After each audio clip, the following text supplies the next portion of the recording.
Батамыз осылай. Бұрын қолға су құйғанда үлкендер бата беретін болса, қазір ақша беретін болған. Бұл өздеріңіз көргендей омбы қазақтарының дәстүрді сақтап қалудағы талпынысы. Біз Ресей қазақтарын орыстанып кетті десек те, ол жақта әдет құрып дәстүр сақтауға деген талпыныс өте күшті. Алайда қолға су құю дәстүрі Қазақстанның кейбір өңірлерінде болмаса, қазір бізде сахнадан ысырылып барады, яғни жоқтың қасы. Омбыға барған сапарымда осындай қазақы дәстүрлерді сақтаудағы талпыныстарын көріп қатты сүйсіндім. Омбыда болған бір аптаның ішінде өңірдегі қазақтардың дәстүр, наным, сенімді сақтауға барын салатынын байқадым.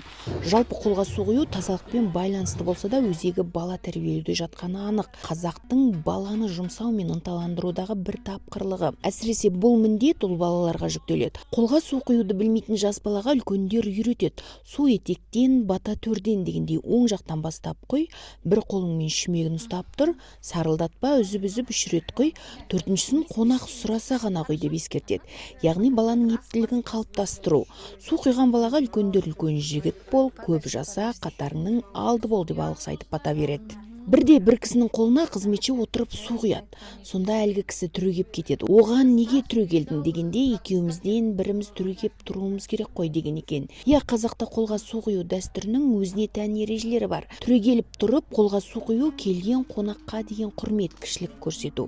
Осылайша келмеске кетіп бара жатқан дәстүрдің Ресей қазақтар арасында сақталғаны мені қатты таңғалдырды. Бұдан бөлек батыс жақта және Қырғызстанға барған сапарымда көршілеріміз қонағын құдайындай күтіп қолға су құяды екен.